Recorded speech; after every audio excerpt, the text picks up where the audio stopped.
गणेशाय नमः। प्यारे भक्तों, आज करवा चौथ के शुभ अवसर पर श्रवण करें गणेश भगवान जी की कथा।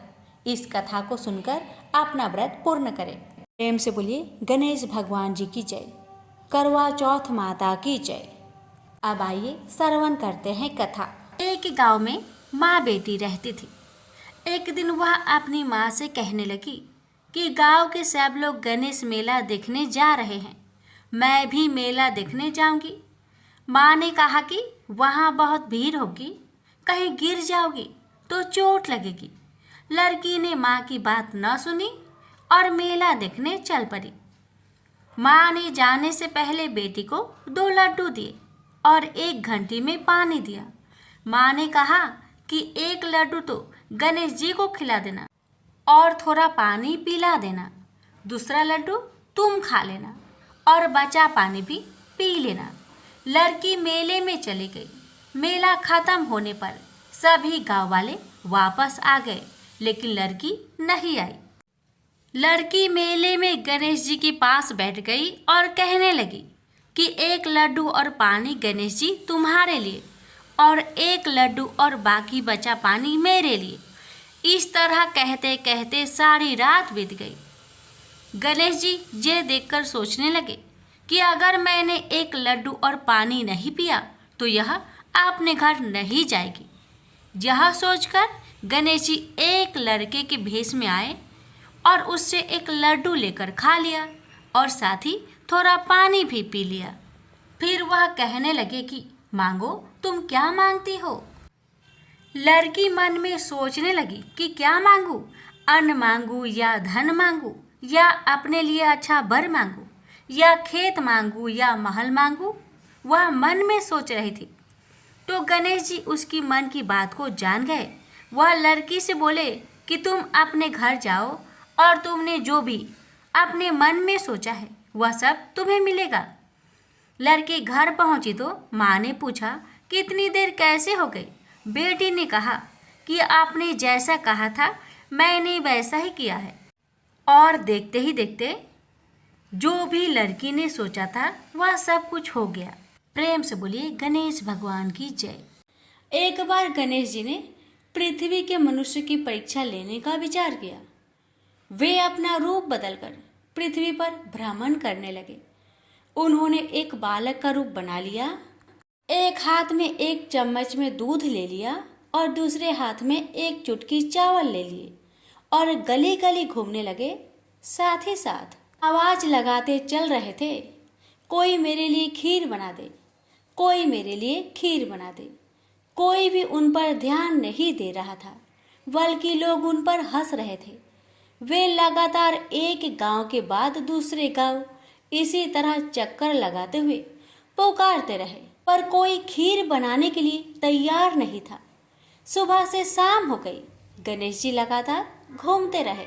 एक बुढ़िया थी, शाम के वक्त अपनी झोपड़ी के बाहर बैठी हुई थी। तभी गणेश जी वहां से पुकारते हुए निकले कि कोई मेरी खीर बना दे, कोई मेरी खीर बना दे। बुढ़िया बहुत कोमल हृदय वाली स्त्री थी। उसने कहा, बेटा मैं तेरी खीर बना देती हूँ। गणेश जी ने कहा, माई अपने घर में से दूध और चावल लेने के लिए बर्तन ले आओ।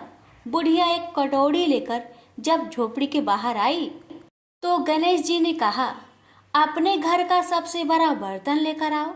बुढ़िया को थोड़ी झुलझुलाहट हुई, पर उसने कहा, चलो बच्चे का मन रख लेती हूँ। और अंदर जाकर वह अपने घर का सबसे बड़ा पतीला लेकर बाहर आई। गणेश जी ने चम्मच से पतीले में दूध उड़ेलना शुरू किया।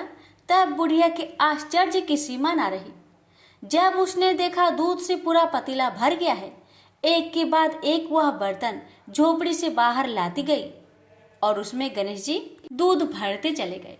इस तरह से घर के सारे बर्तन दूध से लबालब भर गए। गणेश भगवान ने बुढ़िया से कहा, मैं स्नान करके आता हूँ, तब तक तुम खीर बना लो, मैं वापस आकर खाऊंगा। बुढ़िया ने पूछा, मैं इतनी सारी खीर का क्या करूंगी।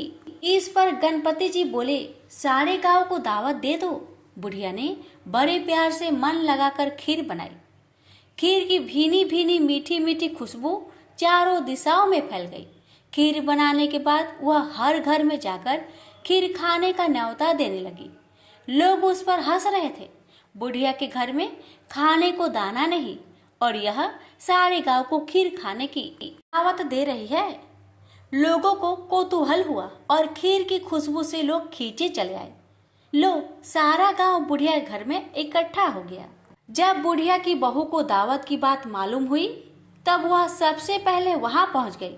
उसने खीर से भरे पतीलों को जब देखा तो उसके मुंह में पानी आ गया। उसे बड़ी जोर से भूख लगी हुई थी। उसने एक कटोरी खीर निकाली और दरवाजे के पीछे बैठकर खाने को तैयार करने लगी।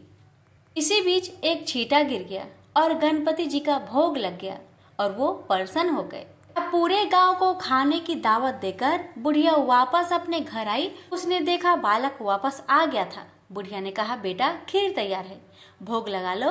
गणपति जी बोले, माँ भोग तो लग चुका है, मेरा पेट पूरी तरह से भर गया है, मैं तृप्त हूँ, अब तू खा, अपने परिवार और गांव वालों को खिला। बुढ़िया ने कहा, यह तो बहुत ज्यादा है, सबका पेट भर जाएगा, इसके बाद भी यह बच जाएगी। उस बची खीर का मैं क्या करूंगी? ईश्वर गणेश जी बोले, उस बची खीर को रात में अपने घर के चारों कोनों में रख देना। और बुढ़िया ने ऐसा ही किया। जब सारा गांव जी भरकर खा चुका तभी ढेर सारी खीर बच गई। उसने उसके पत्रों को अपने घर के चारों तरफ रख दिया। वहां उठकर उसने क्या देखा? पतीले में खीर के स्थान पर हीरे, जवाहरात और मोती भर गए हैं। वह बहुत खुश हुई। उसकी सारी दरिद्रता दूर हो गई। वह आराम से रहने लगी। उसने गणपति जी का एक भव्य मंदिर बनवाया और साथ में एक बड़ा सा तालाब भी खुदवाया। इस तरह उसका नाम दूर दूर तक प्रसिद्ध हो गया। उस जगह वार्षिक मेले लगने लगे। लोग गणेश जी की कृपा प्राप्त करने के लिए उस स्थान पर पूजा करने और मान्यताएं मानने के लिए आने लगे। गणेश जी सबकी मनोकामनाएं को पूरी करने लगे। प्रेम से बोलिए गणेश भगवान की जय।